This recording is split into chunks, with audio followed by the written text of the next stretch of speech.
Hey everybody.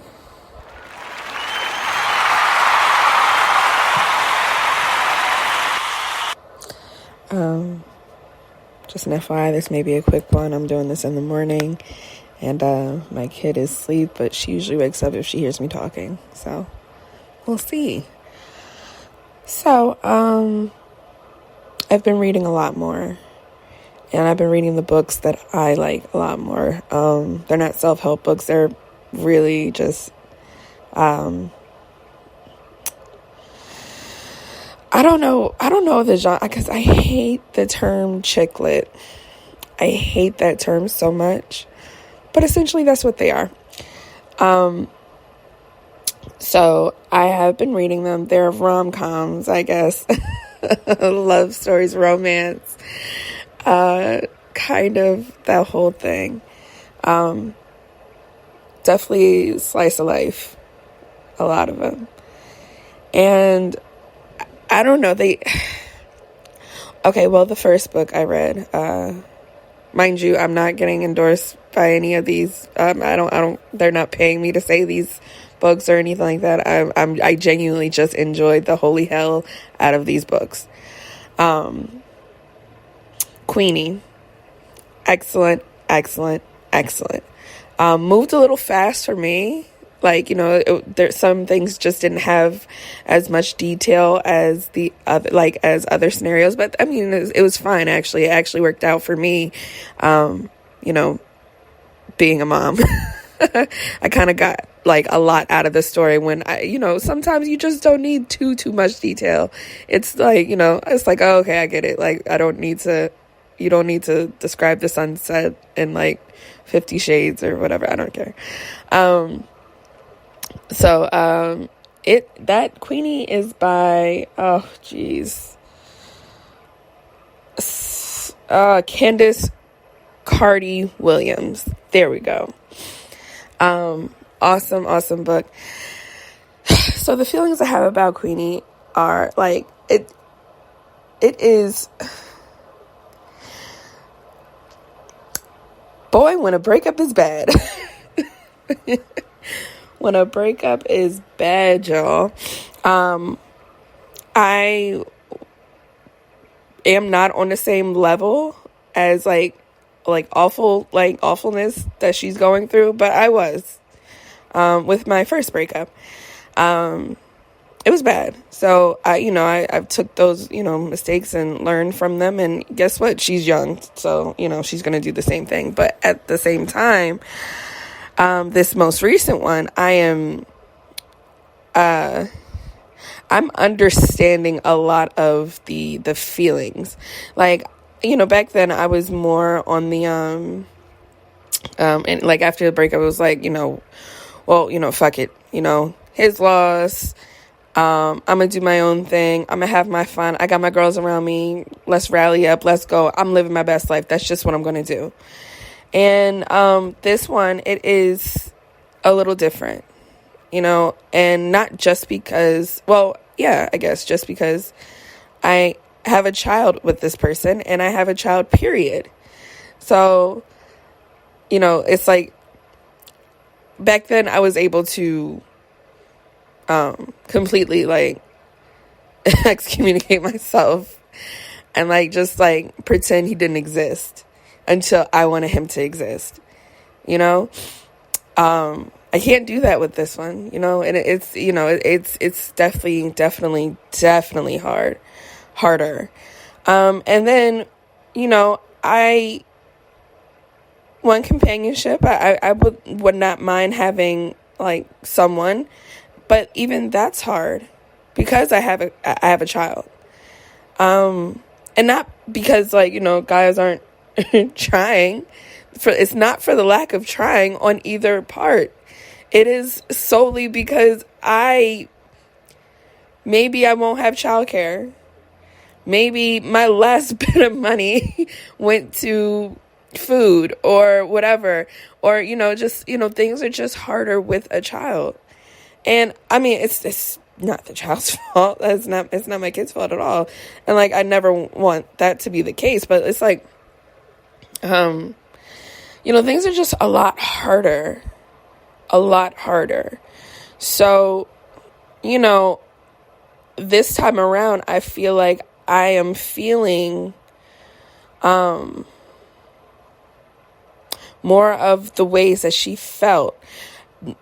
I'm not necessarily putting forth her actions. I'm just really trying hard not to give out the book, in case you want to read it, because it's such an awesome book. It's London based, so like their terminology for like a lot of things are just like a little like wait, what does that mean kind of thing, and it's so cool. It's so awesome. But it's such a good book. I really implore everybody to read it, every single person.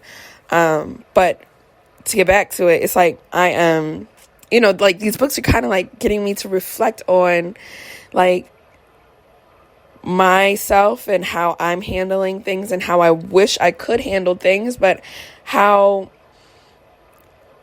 hopeful I guess I may be. And like, to be quite honest, in the middle of the book, she was not very hopeful at all. And that's where I was for a very long time. I'm still like that a little bit. You know, when I tell you I felt completely hopeless. And that's honest. I felt just, there's no light at the end of the tunnel. I am drowning, and my sole purpose is just to be this little girl servant, and I'm no longer me. I almost felt like I don't even deserve to be me. You know, I just didn't feel it. And I felt like that for a very, very long time, and I still have bouts of those feelings. But, you know, thank God, I you know, am slowly moving myself up out of it. And it is, I mean, it's a scary place to be. I'm not gonna lie. Like, and I know there's so many women and men, parents, period. I'm sure. Again, I am only speaking on the behalf of women and moms.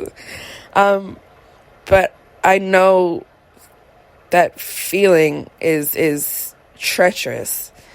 Those clouds seem endless. And your heart breaks for yourself every single second that you feel lost. And it's like, you don't know where else to turn. You don't know what else to do. And it's like you're kind of just going through with the motions and stuff. Like, I feel like I said, a breakup is hard either way. They suck. They're hard. It's awful. And it's awful, and I feel like on both parties, because, I mean, I don't know why I feel like it's awful on both parties, but I do. But I know for me, it was damaging.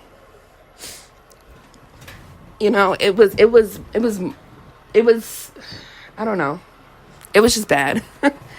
It was just really bad. And like I said, the feeling of just pure hopelessness just consumed me way too much and way too often and way too heavily,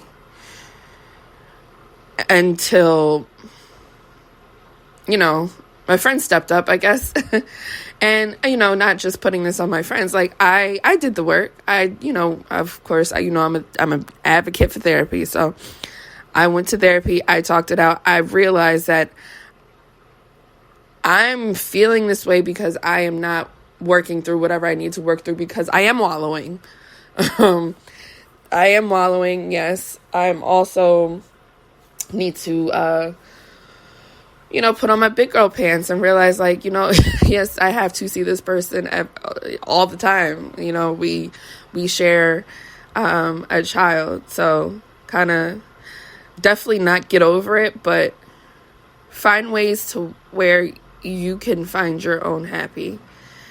And that's why I delved so heavily into this podcast and delved so heavily into design and designing my house and designing my space because I wanted the space to now be mine. Before it was ours.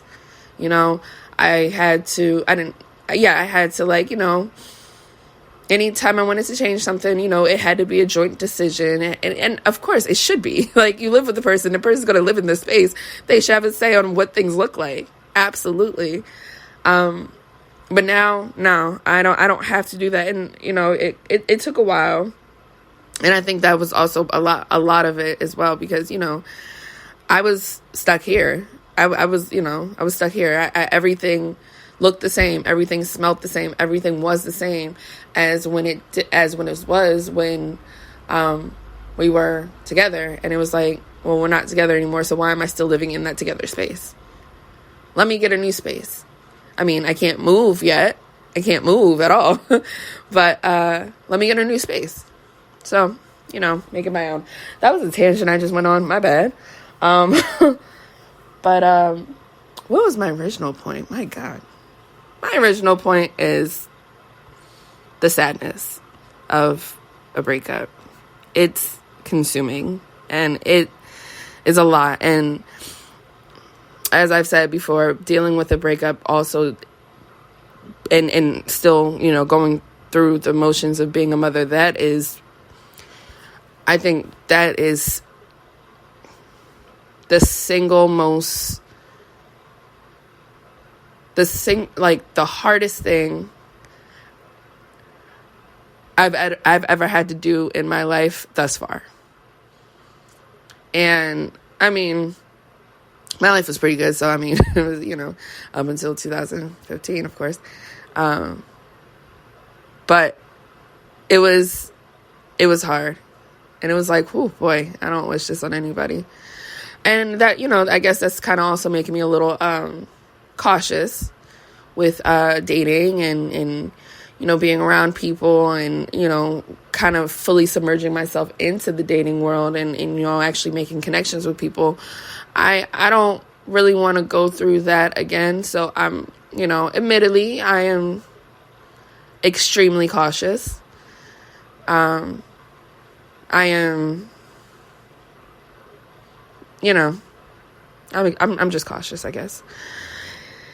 And now this new book that I am currently reading, it is called Get a Life, Chloe Brown. And it is by Talia Hibbert. Another London-based or UK-based book. Awesome. It's so cute. But this is, this book has me a little more hopeful. Queenie validated my feelings of hopelessness. This book has given me a little more hope, a little more spring in my step, as you can say. I am not as down as I could be. And I don't know if it's the book or I don't know what it is, but I really am, I'm enjoying a holy hell at this book. I'm not even gonna lie, but it's more so, I mean, it's like, it kind of worked out perfectly. Like the way I read them, it was, down and out, hopeless and stuff. She found her friends again, and, they love her and everything like that.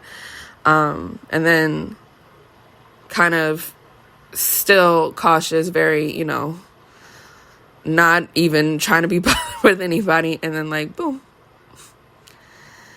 kind of hits you in the face kind of thing. And it's like, those are always the fun ones, right? I mean, the completely unexpected ones and stuff. And it's like, well, I mean, how is it going to be unexpected if you were going to continue to expect it? So that kind of also made me feel like, well, let me just live life. And, if it happens, great. If it doesn't, whatever. I'm sure if as I'm living, I'm going to not even think about it. So yeah, like, that's what I'm saying. Like, this is a little more hopeful.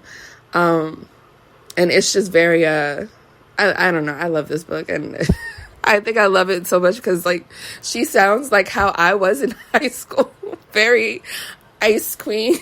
I mean, I was nice, I guess. I don't know. Maybe I wasn't. I don't know. I